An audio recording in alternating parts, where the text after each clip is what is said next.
Welcome back, guys, to another gaming news weekly number 2. Welcome back. This is my weekly show, like a big shot show.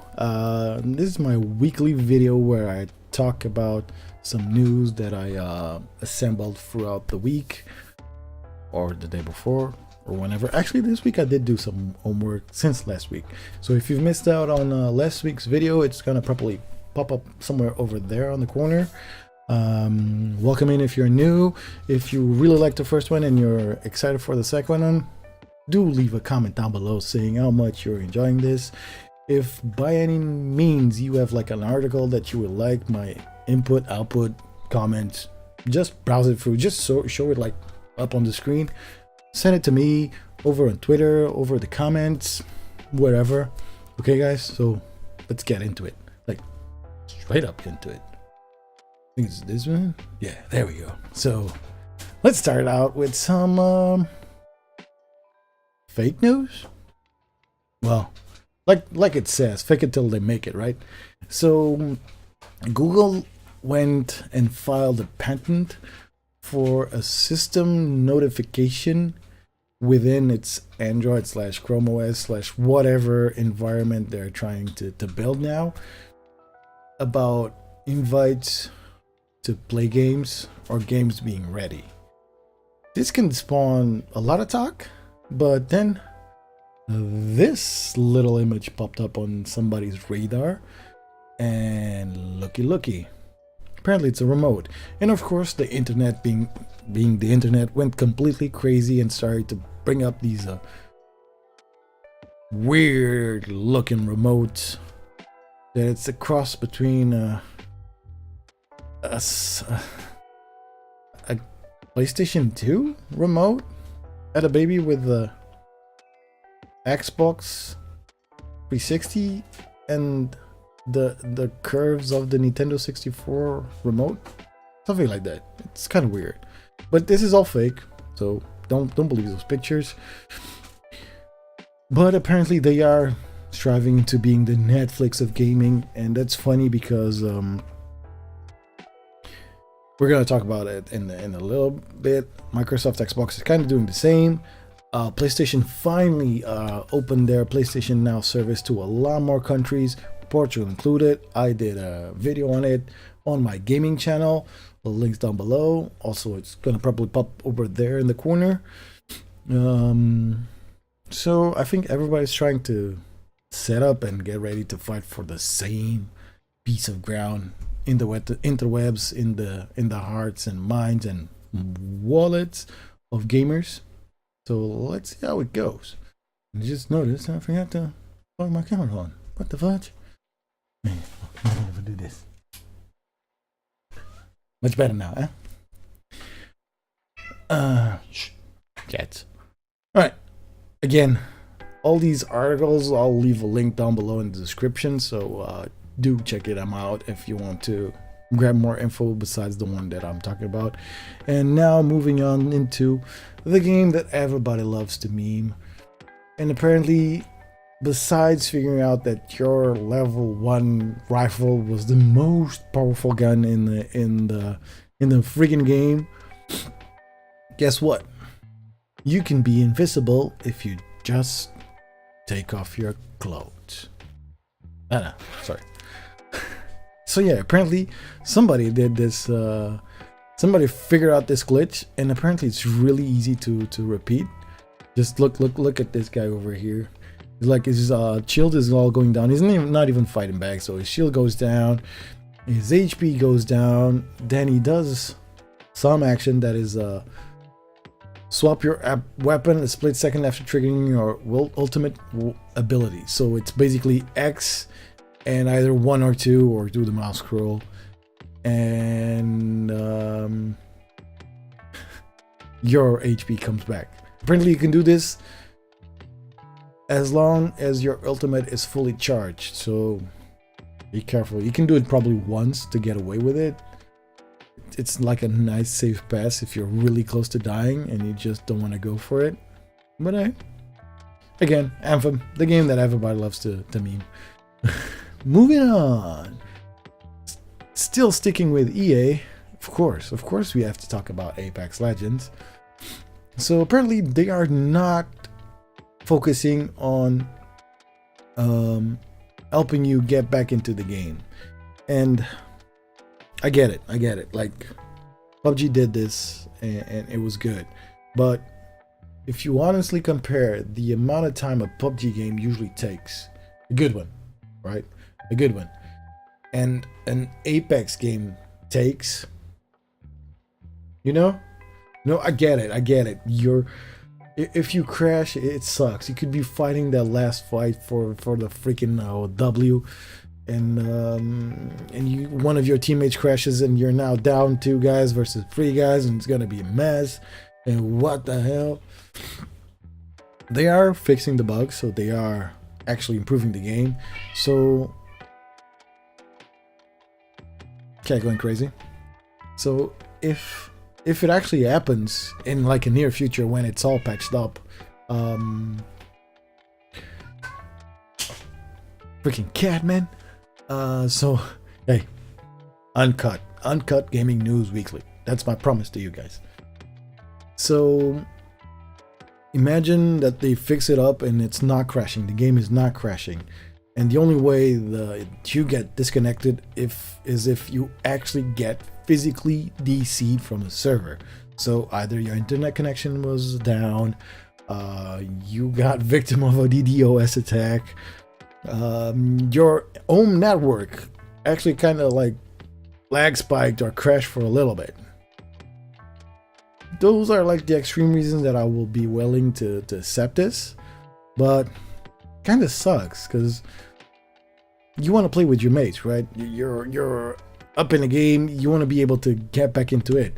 But honestly, again, the pace that action happens in Apex, the flow of the game, by the time you will probably reconnect, your squad could be over, the game could be over, you know, like it's that fast. So this one, I understand people should be like upset, but in the same way, I kind of figure out it's not like main, you know, it's not like major stuff. Moving on, still on Apex. Apparently, since the game launched 4 weeks ago, and took the interwebs, Twitch, YouTube, the gaming community by storm, Respawn has banned over 355,000 PC Apex cheaters. Thank the maker, Respawn. Hopefully they'll improve they promise that they want to have a better anti-cheat engine that will help them fight cheaters. But you know, like multiplayer games, all games have cheating. All multiplayer games that entice somebody coming up on top of somebody, especially shooters, have cheaters, aimbots, wall hacks, unlimited HP, unlimited ammo, all that stuff. All right, that's very enticing for people. I don't understand the mind of a cheater, especially a multiplayer cheater. I really don't understand. It's like, put the hours in, man. Get the skills. Go grab the W's. Like a normal human being, you know? It's just like fronting your cash that you got onto a website, purchase a trainer, and now can use it on your PC for 2 free games, 4 games. You're gonna piss off 58 guys and girls. For what? It's not true. Your W, your victory, your highest skill count, your top of the charts of the stats, it's fake, man. Besides being a video game, which is already fake, your outcome is fabricated. This has blown my mind, and I get them on Rainbow Six Siege, I get them on Battlefield 5, I get them on Apex. Like, even Star Wars Battlefront 2 has got tons of cheaters in it, and I don't understand how people can cheat at this. There's tons of videos on YouTube of people actually engaging with these cheaters and trying to have like a regular discussion with them, and some of them say just cause, you know, just cause I can. whatever. So GG Respawn, keep banning these bastards, and make the game legit, because it's a free to play. So of course they can just create a new Origin account, re-download the game, go again, get going again, but they'll get better. And even freaking Fortnite took 1 or 2 months to do the god tier anti-cheat engine and really close down hackers and cheaters to like a really minimum amount. In both games I've got like a huge player base, so it's a matter of time. They want to progress in that. So staying in the world of battle royales, Call of Duty Black Ops 4 apparently has a patch coming up this week. It does say that it's up for PlayStation 4, but PC is gonna take it, and for sure. So they're gonna be releasing a free VLC new multiplayer map that apparently is just a re-wrap of Black Ops 3's Fracture mode. I don't know. This seems like cheaping out on content and just reusing previous content from previous games. I know in Battlefield 3 and Battlefield 4 they did it and I really liked it, but still, if it was a premium cost, I would be pissed. If it's free to play content where you just download it, you already have the game, so you get the content for free, I kind of get it. Like the best maps from the preview version, hey, bring them on, remake them a little bit, upgrade them a little bit to the new engine. People will love that stuff, all right? But I don't think the game has lived long enough that you need to go back to the best hits handbook, you know? Probably they deserve like some new content, but whatever. Apparently Blackout, so the battle royale mode, is coming up with a hardcore mode, no HUD, no vehicles, no zombies. Honestly, it's starting to pique my interest. This could be hella cool, like leveling the playing field, making it really hard to survive. Might be cool. And zombies are gonna get the new Gauntlet Alcatraz. Finally, it's getting some new content, and I know that a lot of Call of Duty players love them zombies, so enjoy, mates, enjoy. Moving on. Apparently, Ubisoft is having a major spring sale, and I confirmed on my Uplay store. It's not in just North America, it's worldwide. A lot of games have great discounts, so if you're interested in Assassin's Creed, Rainbow Six, Far Cry's, go check out Uplay right now and see if you got any special discount that have really been waiting for it, and go grab it, guys, go grab it. And now, again, Fortnite twice in a video is weird, man. Really weird, especially since I don't play it. But whatever. Talking about playing, I do stream on Twitch every Thursday to Sunday, starting at 22 GMT. That's Português and British time. Link down below in the description. So hop on over, drop a follow there, and I'll see you live if you want to. Come and chat with me. So Fortnite I think parents will love this feature. We'll add an undo purchase button in the Fortnite's item shop. My question is, how come this has not been there earlier? Like, what? Really? You could not? Man, those cash grabs on the free-to-play game are freaking hard. And I'm looking at you, Apex. I'm looking at you. Just saying. But Fortnite took the first step. Maybe you guys should like quickly follow up, all right? And that's it. No more Fortnite. What's this? Oh yeah. This one kind of caught me by surprise. So, Halo, the Master Chief Collection is finally coming to Steam. Apparently, Microsoft finally woke up and is starting to open the Windows Store, Microsoft Store, whatever that name of that weird stuff that is the only place you can get Sea of Thieves to play on is. They are doing something in pro of the gaming community and bringing Halo back to Steam, and I confirmed it. It's already listed in the Steam shop, so I'm gonna open the link here just so you guys can see it. See, it's here. coming soon. So for Portugal, it's not available, yes, yet. Online multiplayer, online co-op, man. These guys are gonna grab me. And apparently it has Halo Reach, Halo Combat Evolved Anniversary, Halo 2 Anniversary, Halo Free ODST campaign, and Halo 4. My man. 120 multiplayer maps, 64 campaign missions. This is the Halo Definite collection. So if you've been missing it, it's on Steam soon. And it's gonna be a bomb. I don't have a price yet, but I might get it myself. Staying with Microsoft, apparently they kind of want to get rid of freaking physical discs. Man, I haven't had a PC with a media reader in a few years, and I've just upgraded PC, so my last one didn't have it, and then I had my PC for 6 years, so we're going on 7th. Consoles, what the fudge? You still have media, physical media?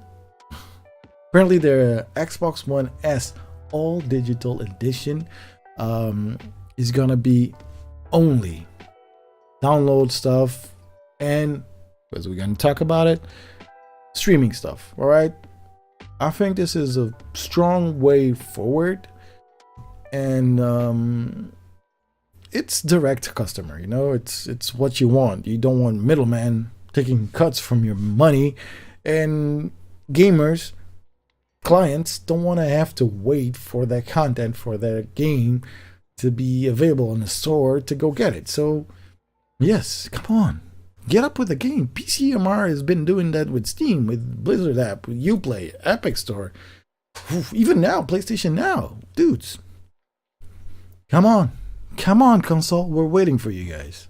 On top of that, PCMR mountain and more, Microsoft now lets you stream PC games to an Xbox One using the controller. Well, this one is like, I don't know. It was like long time coming because Steam already did it. You could get like the Android app.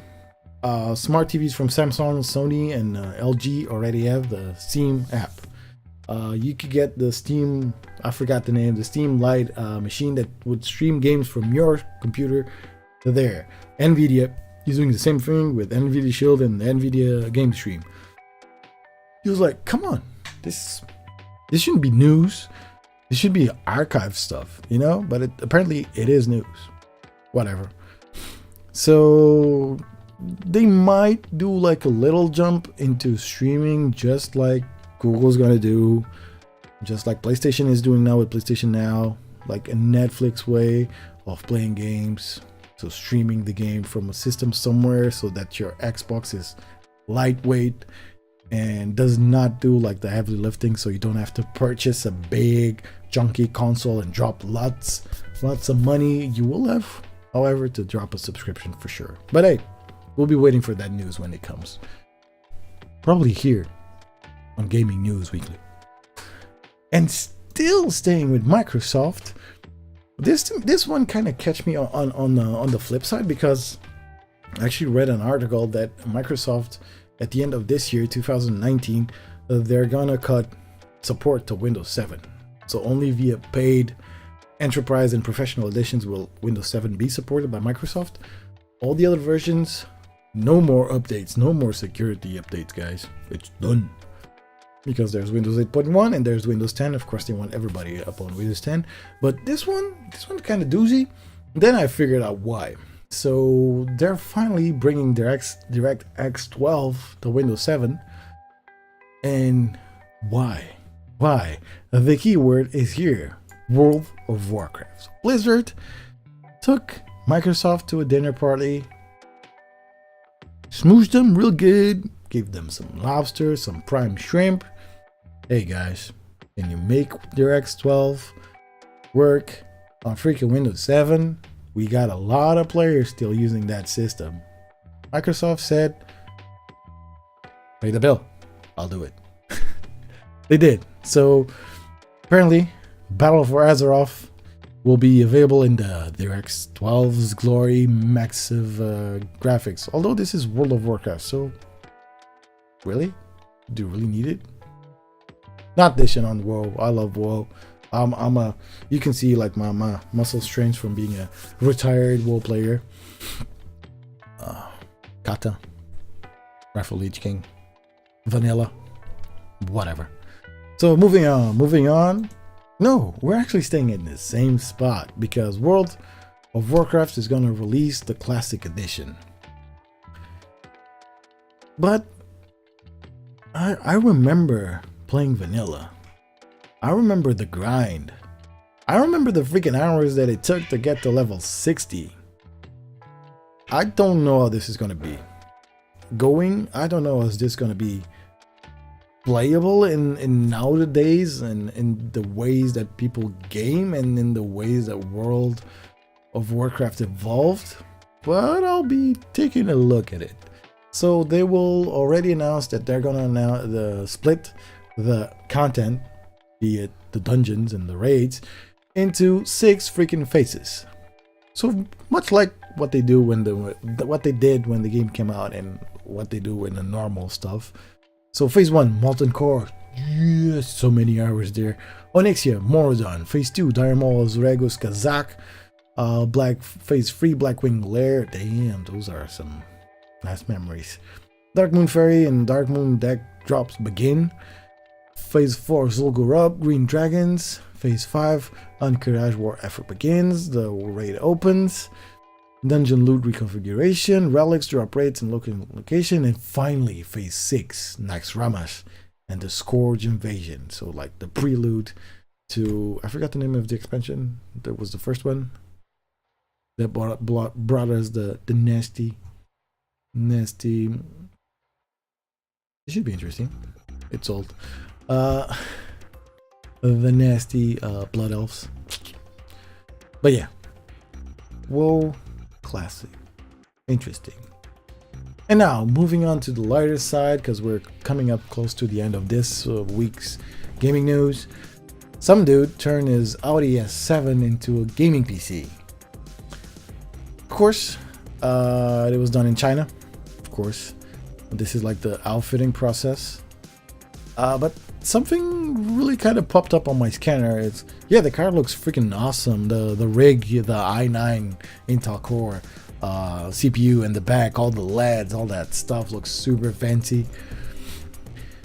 And of course, it's a car with a PC. It needs RGB, of course. Hey, ROG in the doors.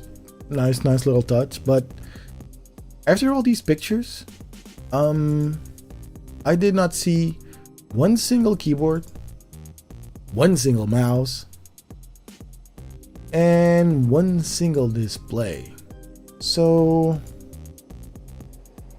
it's all for show. GG, man. GG. And the final one. This is kind of good. Somebody recreated the Battlefront 2 level in freaking Lego, and look at the details. I'll even move a little bit just so you guys can bask in this glory. Looks freaking awesome. The details are immense, like the foliage, the trees, and dude, Yavin 4 in Lego. That's a nice dream. There are people with some awesome Lego capacities out there. The skill levels off the chain, boys. And basically, that's it for this news. This weekly gaming news. Gaming weekly news number 2. Hopefully I'll be back next week for episode number 3 with more news for you guys to keep you updated with what's going on the world. Don't forget to subscribe, like, leave a freaking comment down below so I can interact a little bit with you guys. And I'll see you on the next one. As always, stay freaking super. Check all the other links down below too. Bye bye, guys. I'll be seeing you soon.